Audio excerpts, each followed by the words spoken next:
Welcome to my YouTube channel medical study. इस video में जैसा कि आपने थंबनेल में देखा है, मेजरली हम लोग बात करेंगे सिली मिस्टेक्स पे, जैसे कि आप कैसे अपना सिली मिस्टेक्स कंट्रोल कर सकते हैं एग्जाम के टाइम पे। तो उसी पे इस वीडियो में बात करने वाले हैं, क्योंकि जो सबसे नीट स्टूडेंट्स की जो प्रॉब्लम होती है वो यही होती है, क्योंकि वो जब स्पीड अपनी मेंटेन करते हैं पेपर में, जब जल्दी जल्दी करने की कोशिश करते हैं, तो ज्यादातर उनका जो सिली मिस्टेक्स बहुत ज्यादा होती है, जिसकी वजह से निगेटिव मार्किंग होती है और मार्क्स कम रह जाते हैं। तो ये वीडियो आपके लिए बहुत ही बेनिफिशियल होने वाला है। इस पे एक एक करके बात करेंगे कि आप कैसे अपनी सिली मिस्टेक्स को कंट्रोल कर सकते हैं। सबसे पहले मैं आपको बताती हूँ कि जैसा कि मैंने एक वीडियो में पहले भी बताया कि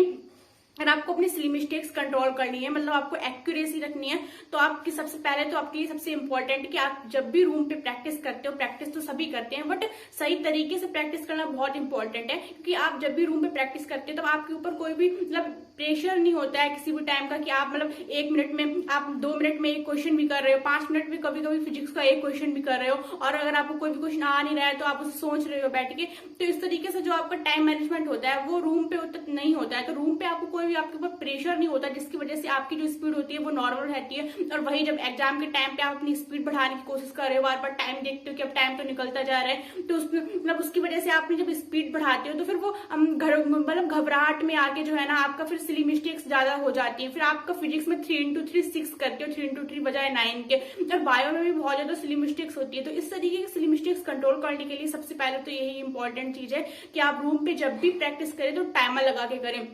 अगर आप टाइमर लगा के प्रैक्टिस करोगे, मतलब 1 मिनट में एक क्वेश्चन करने की रूम पे ही आदत डालोगे, तो फिर जो आपका वो प्रेशर आपको फील नहीं आएगा एग्जाम के टाइम पे, क्योंकि वो आपकी हैबिट बन चुकी होगी 1 मिनट में एक क्वेश्चन करने का। और जो सबसे इंपॉर्टेंट चीज है वो सेकंड पॉइंट यही है कि जैसे कि आपका कोई भी टेस्ट हुआ, आप किसी भी कोचिंग में पढ़ रहे हो, तो जो भी रेगुलर टेस्ट होते हैं मतलब पर्टिकुलर टाइम के बाद, कोई भी टेस्ट हो, ऐसा नहीं है कि आप अगर मतलब टेस्ट से पहले तो सारे लोग प्रिपरेशन करते हैं, लेकिन टेस्ट के बाद क्या होता है ना, कुछ स्टूडेंट्स क्या करते हैं कि टेस्ट हो गया तो हो गया, आप उसको तो छोड़ ही दो, मतलब वो तो हो चुका है, निकल गया, तो आप दूसरे की तैयारी करो। तो लेकिन ऐसा नहीं है, आप अगर कोई भी टेस्ट देके आए हो उसकी एनालिसिस करना बहुत इंपॉर्टेंट है, अगर आप सिली मिस्टेक्स कंट्रोल करना चाहती हो। क्योंकि जब तक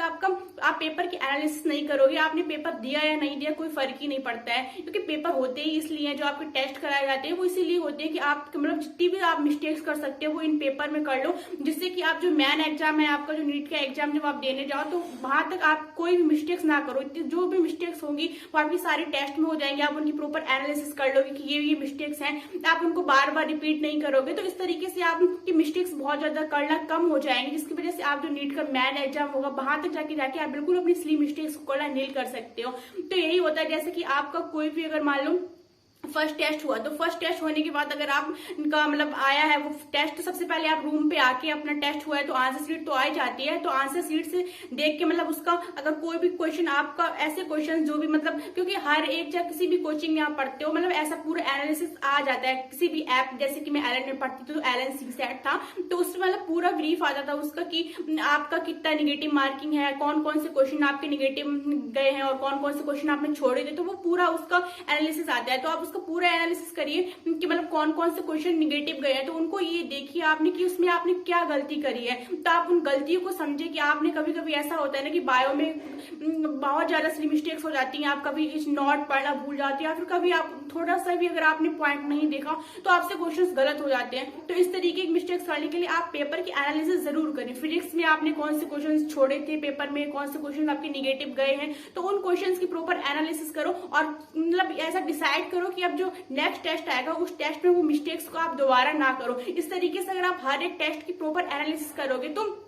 जब तक नीट का एग्जाम आएगा तब तक आपकी बहुत ज्यादा सिली मिस्टेक्स कम हो जाएंगी। और थर्ड पॉइंट आता है कि आप जब भी पेपर के टाइम पे पेपर मतलब आप दे रहे हो नीट का एग्जाम, कोई भी आपका टेस्ट हो रहा है, तो सबसे इंपॉर्टेंट ये होता है कि नॉर्मली स्टूडेंट्स क्या करते हैं, जैसे कि स्टार्टिंग में मैं करती थी और नॉर्मली सारे स्टूडेंट्स ही करते हैं, क्योंकि पेपर में ये तो होता है कि स्पीड से आपको करना है, टाइम मतलब टाइम भी आपका उतना ही रखना है, तो टाइम आप जल्दी भी कर लो। तो उसी तरीके से क्या होता है ना कि जैसे कि कोई भी आपने बायो को क्वेश्चन पढ़ा तो उसे डायरेक्ट पढ़ा, अगर आपको मान लो एग्जाम्पल के तौर पर अगर मान लो आपका कोई भी क्वेश्चन है which of the following is example of Porifera, तो फर्स्ट एग्जांपल उसने आपका साइकोन दे दिया, तो जैसे ही आपने साइकोन देखा कि हाँ ये तो पॉरीफेरा का ही एग्जांपल, आपने टिक कर दिया तुरंत और आगे बढ़ गए। लेकिन उसमें सेकंड ऑप्शन मान लो कोई इकायम डर्मेटा का था, और थर्ड ऑप्शन जो था वो फिर से कोई मतलब पॉरीफेरा का था, पॉरीफेरा का ही था, तो फिर पॉरीफेरा का थर्ड एग्जांपल था, और फोर्थ एग्जांपल जो है आपका 1 और 3 फोर्थ, मतलब फोर्थ जो ऑप्शन था वो आपका ये दिया हुआ था, तो आपको फोर्थ ऑप्शन करना था, क्योंकि फर्स्ट और थर्ड ऑप्शन जो थे वो दोनों क्वालिफाई रखे थे, तो सेकंड अगर मान लो कोई भी आपको इकोनोडर्मेटा के एग्जांपल दे दिए तो, लेकिन आपने फर्स्ट जैसे ही ऑप्शन देखा तो आपने फर्स्ट पे कर दिया और आप आगे बढ़ गए। तो इस तरीके की सिली मिस्टेक्स होती है, बायो में बहुत ज्यादा होती है। तो इसी पे आपको मैन फोकस करना है कि सबसे इंपॉर्टेंट बायो में क्या है ना, कि बायो में आप कभी भी जल्दबाजी मत करें। इस तरीके की बायो में आपको सारे ऑप्शंस पढ़ने, जितने भी आपको ऑप्शंस दिए जाते हैं, अगर मान लो कोई भी क्वेश्चन है, कोई भी स्टेटमेंट वाला which of the following is correct, तो ऐसे जो क्वेश्चन होते हैं इनमें बिल्कुल मतलब एक स्टेटमेंट जैसे कि पहला आपको लिख दिया कि आर वर्टिब्रेट्स आर कॉर्डेट्स, जितने भी वर्टिब्रेट्स होते हैं वो कॉर्डेट्स होते हैं, ये तो बिल्कुल सही है। ये मतलब जो बुक दी गई है एनसीईआरटी, तो उसमें स्टेटमेंट लिखा है, लेकिन वो फर्स्ट स्टेटमेंट देगा कि आपको आर कॉर्डिनेट्स आर वर्टिब्रेट्स, तो आर कोऑर्डिनेट्स तो वर्टिब्रेट नहीं होते हैं ना। तो लेकिन आपको मतलब जल्दबाजी इतनी होती है कि आपको वो स्टेटमेंट ही नहीं समझ में आएगा कि उसमें लिखा क्या है, और आपने फर्स्ट पे टिक कर दिया, फिर आप आगे बढ़ गए। तो इस तरीके के जो बायो के क्वेश्चंस होते हैं इनमें सबसे इंपॉर्टेंट ये है कि आप चारों ऑप्शंस को पढ़ें। आपको मतलब टाइम मेंटेन करना है उस तरीके से, लेकिन आप चारों ऑप्शंस पढ़ना आपके लिए बहुत इंपॉर्टेंट है, क्योंकि इस तरीके से जो मिस्टेक्स होती है ना वो बहुत ज्यादा होती है कॉमनली, कि आपने फर्स्ट ऑप्शन सेकंड ऑप्शन तक पढ़नी है, आपको लगे कि सेकंड ऑप्शन सही है तो फिर आप उसको टिक कर देते, जबकि अगर मान लो फोर्थ दिया था कि सेकंड और थर्ड दोनों होगा, तो फिर इस तरीके की सिली मिस्टेक्स बायो में बहुत ज्यादा होती है।